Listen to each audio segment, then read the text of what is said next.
Um ano depois da nossa última conversa, das eleições e da tomada de posse, basicamente, Sim. Cá estamos, de volta. Muito obrigado, Emma, pela disponibilidade. Nada. Obrigada eu. Passado este ano, qual é o balanço? O que é que correu mesmo bem e o que é que podia ter corrido melhor? Bem, eu penso que há sempre uma insatisfação associada aos processos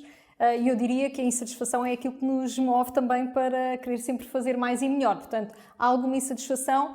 em relação ao ritmo com que gostaríamos de ter realizado algumas mudanças, implementado a nossa visão, mas de uma forma geral o que eu quero realçar é mesmo os aspectos positivos, porque efetivamente foi um ano bastante intenso, em que as farmácias tiveram de responder de forma célere e ágil a uma série de desafios que foram colocados pelo Ministério da Saúde, pelas próprias pessoas, pela sociedade em geral. E, como é óbvio, a Associação Nacional das Farmácias era aqui um importante motor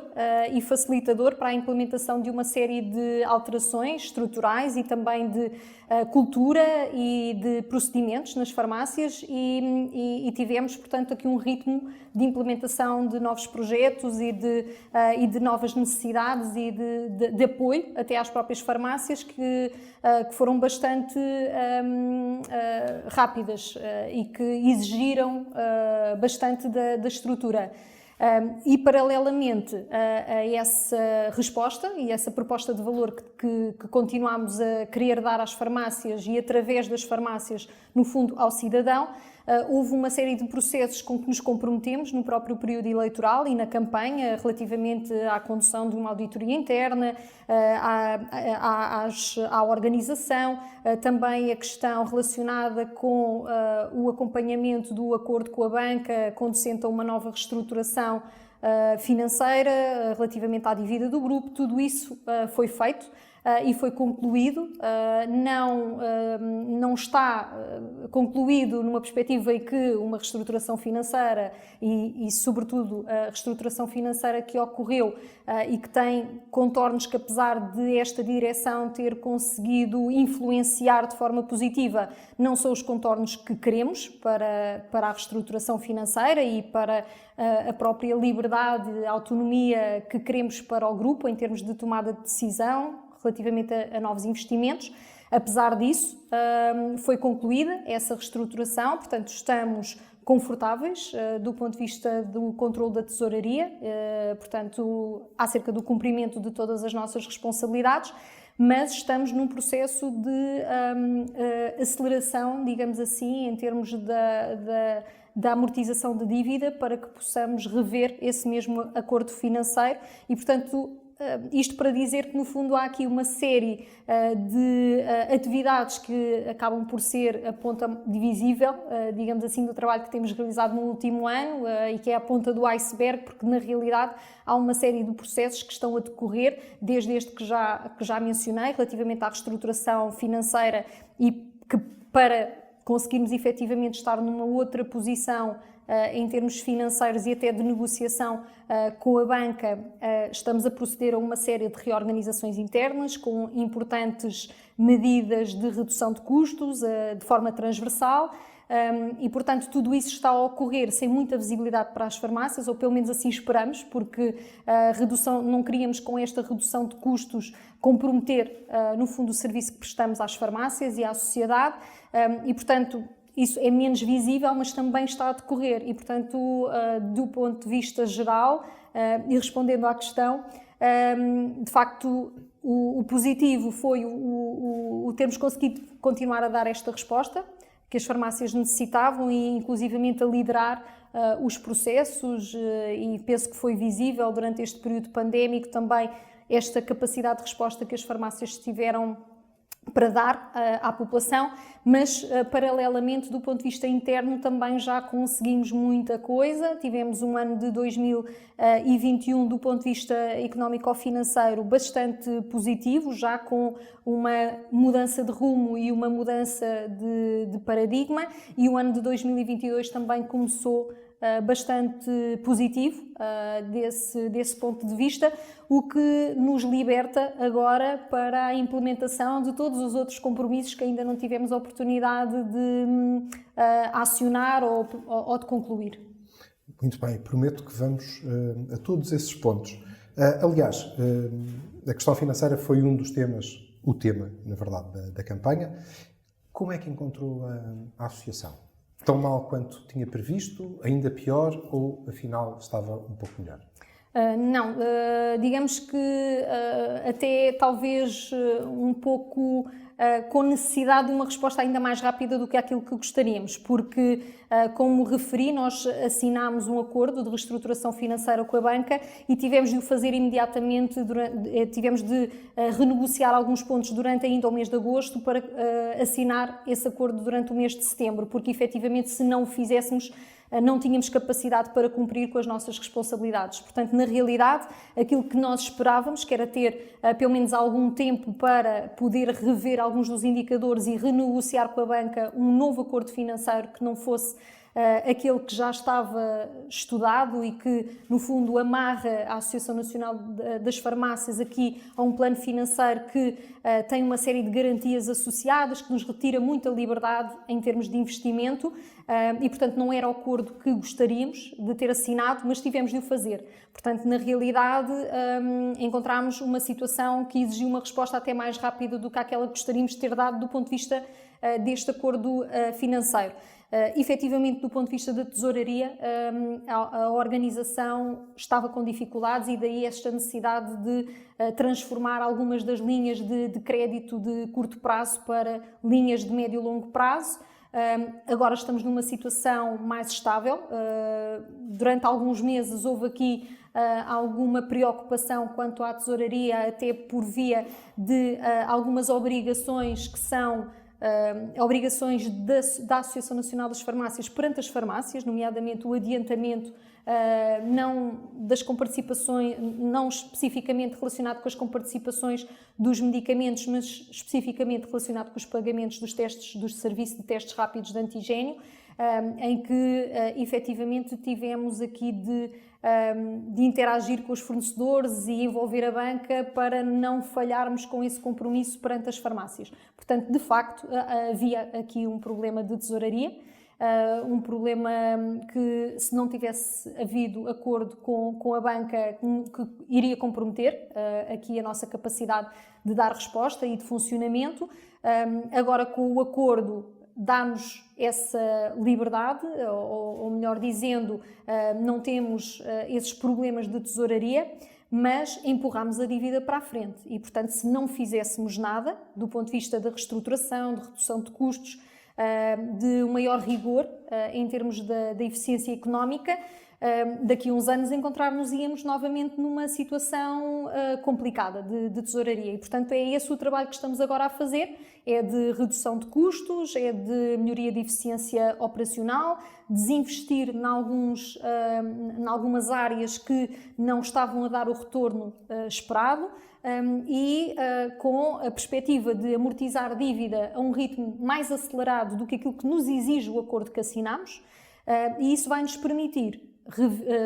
revisitar esse acordo com a banca, eventualmente diminuir o prazo para pagamento da dívida, recuperar a credibilidade que o grupo ANF também acabou por perder devido aos seus rácios económicos negativos junto da banca e, com isso, renegociar melhores taxas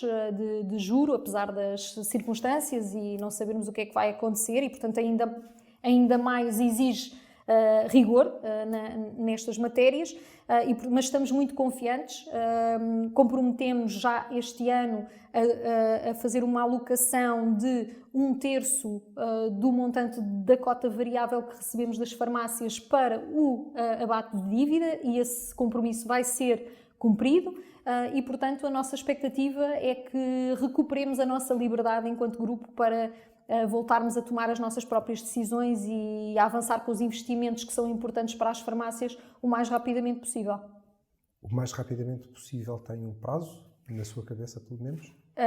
Nós trabalhamos sempre no chamado worst case scenario, ou seja, o pior que pode acontecer. E, portanto, mesmo perante o pior que pode acontecer, e já estamos inclusivamente a estudar quais é que são os impactos desta conjuntura económica mundial e associada também aqui às questões geopolíticas, e, portanto, estamos a monitorizar essa situação e a calcular o impacto que isso pode ter até em termos dos juros, da dívida do próprio grupo,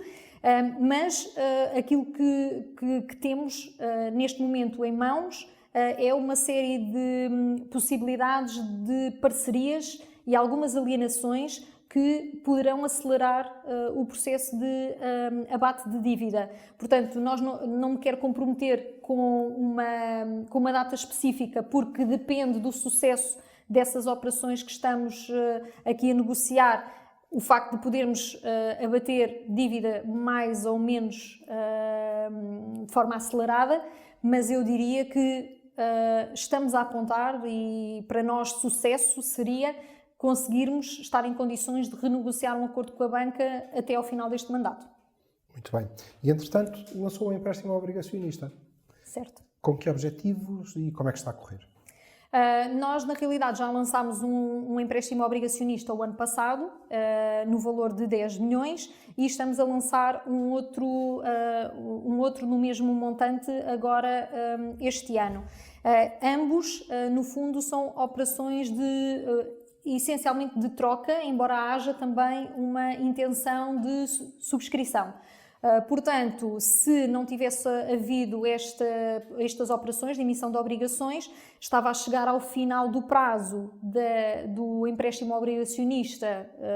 teria chegado ao final do prazo do primeiro empréstimo obrigacionista em 2001 e agora este em 2022. O ano passado era no montante de 5 milhões. E este ano no montante de 10 milhões, e a Associação Nacional das Farmácias não tinha tesouraria para fazer este pagamento, ou teria de, no fundo, fazer aqui uma série de operações internas para conseguir cumprir com este compromisso perante as farmácias. Então,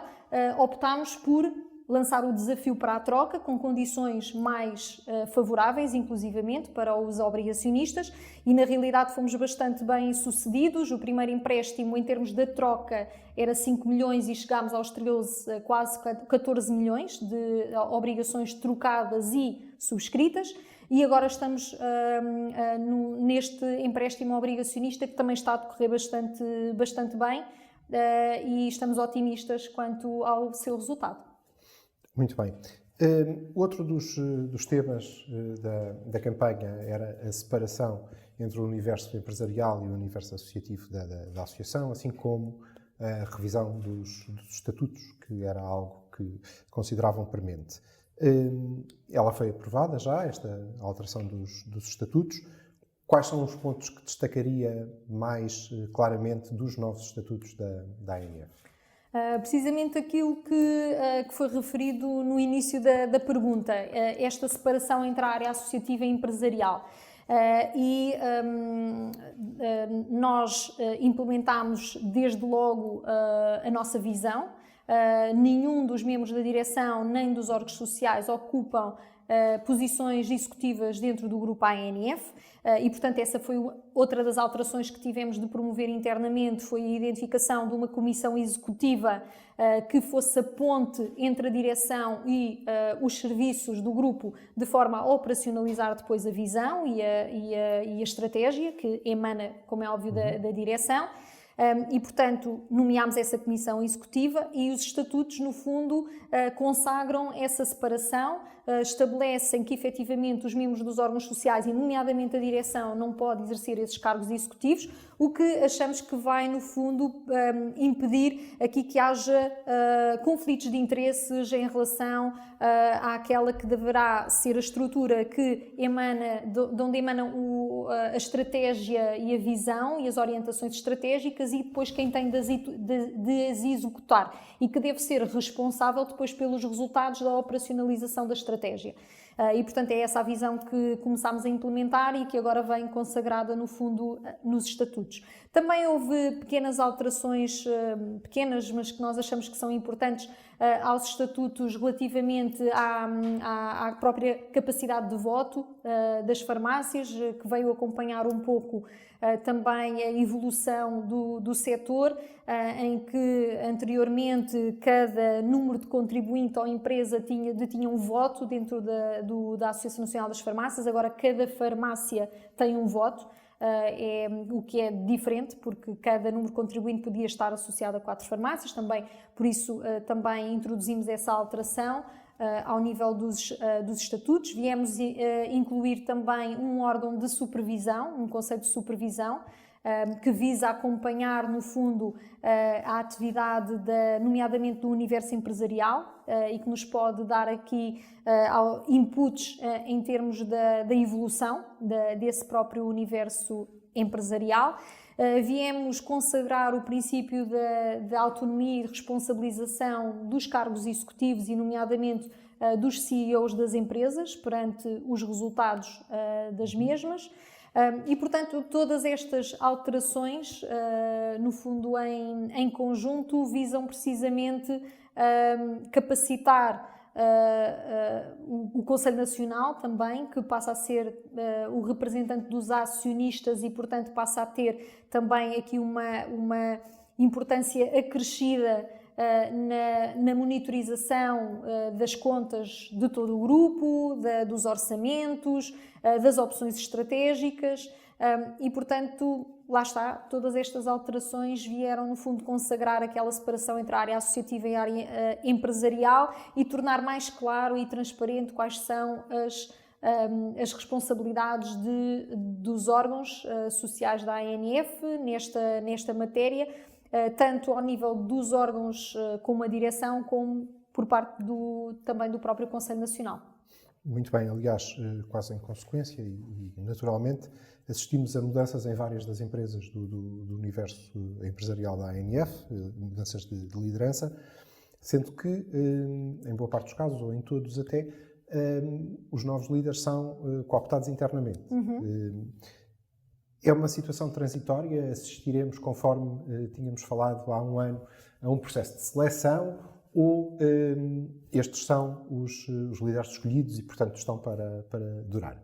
Não, precisamente, nós comprometemos com um processo de seleção conduzido por uma empresa externa, em que depois iria haver, no fundo, uma seleção final do ponto de vista de alinhamento estratégico por parte da direção e, por último, uma ratificação e uma aprovação por parte do Conselho Nacional e, portanto, é esse o processo que estamos aqui a seguir. Já houve uma alteração ao nível da Finanfarma, onde já foi identificado um novo líder para a Finanfarma, que passou precisamente por esse processo, um processo de seleção por uma auditoria externa e depois por uma série de entrevistas com os candidatos finais, por parte de alguns dos elementos da direção que acompanham esse pelouro. Estamos a conduzir um processo semelhante para a Aliança Healthcare também e pretendemos fazê-lo também para a Glint. Nessa perspectiva, tanto na Aliança Healthcare como na Glint foram nomeados CEOs interinos, que foram, no fundo, os responsáveis financeiros das empresas, foram nomeados como CEOs interinos e que são, neste momento, quem está à frente das empresas até estar concluído, no fundo, este processo de identificação e seleção dos novos líderes das empresas. Que estima que estará concluído em que altura? Estimamos que esteja concluído até ao final do ano. Nós, em relação à Aliança Healthcare, efetivamente o mandato do Conselho de Administração terminou o ano passado e, portanto, esse processo já está mais adiantado em termos da seleção da pessoa. Em relação à Glint, o mandato, na realidade, só acaba este ano. E, portanto, dá-nos aqui também mais tempo para conduzir o processo. E, externamente, como é que vai a relação com a tutela? Considerou, durante a campanha, que não existiam, pura e simplesmente, canais de comunicação efetivos entre a ANF e o Ministério da Saúde, neste caso, já os conseguiu restabelecer e que resultados práticos é que julga que já foi possível obter desta nova relação, se ela existe? Sim, nós temos tido uma excelente relação com a tutela. Nós temos, já tivemos várias reuniões com a Sra. Ministra da Saúde, tivemos também, temos um contacto constante com o Sr. Secretário de Estado Adjunto da Saúde, com quem conseguimos implementar dossiês como o da realização dos testes rápidos de antigénio nas farmácias e que foi, na realidade,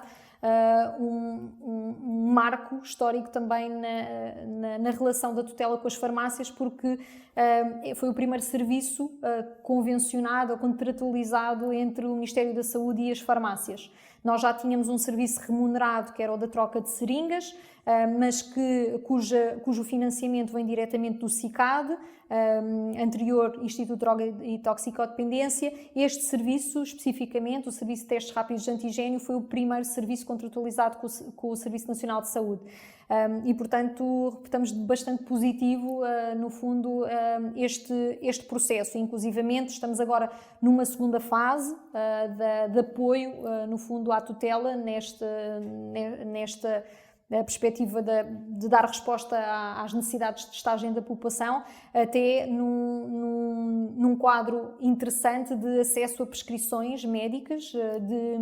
de meios complementares de diagnóstico e terapêutico, aos quais as farmácias anteriormente não tinham acesso e que passaram a ter acesso a essa plataforma de disponibilização de prescrições de MCDTs, e nomeadamente de testes rápidos de antigénio, para poderem fazer a comparticipação sobre esses testes. Pensamos que poderá ser aqui, no fundo, um passo importante para o caminho futuro que as farmácias irão certamente fazer para dar resposta às necessidades da população de diagnósticos atempados e de monitorização de certas patologias que necessitam de ter indicadores clínicos, no fundo, monitorizados ao longo do tempo. Portanto, temos claramente esse aspecto bastante positivo, que resultou das boas relações que, entretanto, foram estabelecidas com a tutela. Igualmente, a questão de todos os acessos que foram sendo permitidos, quer ao SINAV para registro direto do resultado dos testes, que também é algo novo para as farmácias e que é bastante positivo. E estamos, neste momento, com uma série de dossiês a serem, no fundo, trabalhados com o Ministério da Saúde, em que prevemos que possa haver desenvolvimentos em breve. E falamos da questão da dispensa de medicamentos tradicionalmente dispensados em ambiente hospitalar nas farmácias comunitárias, em que nós já tivemos estudos piloto, tivemos uma situação excepcional agora durante o período da pandemia, mas que agora deve ser consagrada em nova legislação que venha efetivamente valorizar esse contributo das farmácias comunitárias e essa participação. Portanto, temos esse dossiê a ser trabalhado. Temos também a questão da renovação da terapêutica, algo que também ficou evidente que seria útil para promover a continuidade das terapêuticas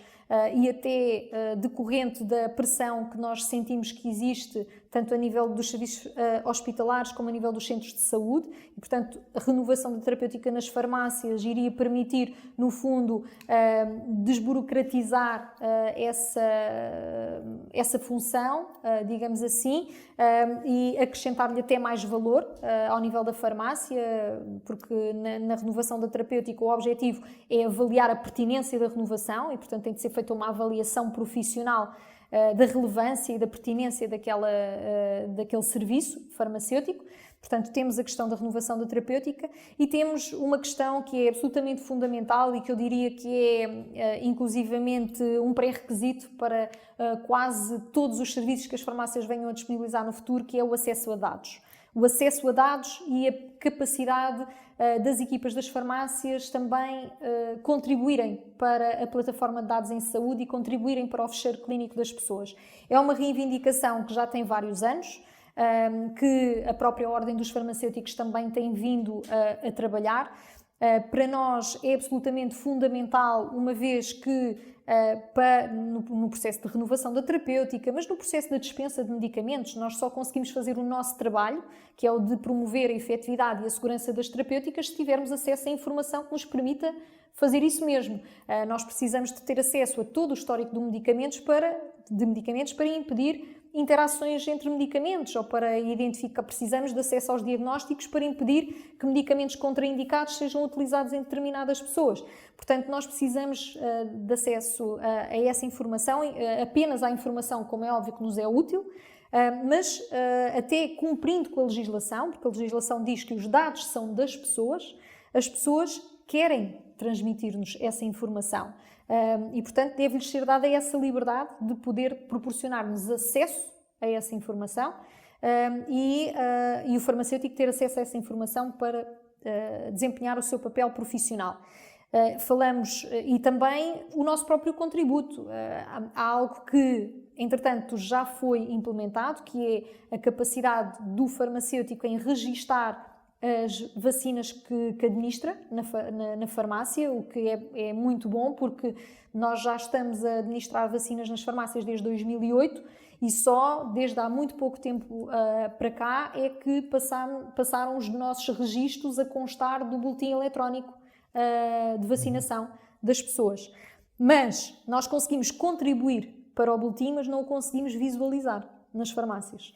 Isto não faz sentido. Se nós queremos utilizar as farmácias como pontos importantes de vacinação da população, temos de lhes proporcionar acesso ao boletim de vacinação, até para evitar que estejamos a duplicar vacinações, mas também para identificar eventualmente falhas ao nível do esquema vacinal e propor às pessoas que se vacinem de acordo com o próprio esquema. Portanto, esta é uma pretensão já de há vários anos e que esperamos que este Ministério agora tenha aqui a coragem e dê o mote para que isto possa ser operacionalizado. Muito bem. Obrigado, Eva. Ok, obrigada.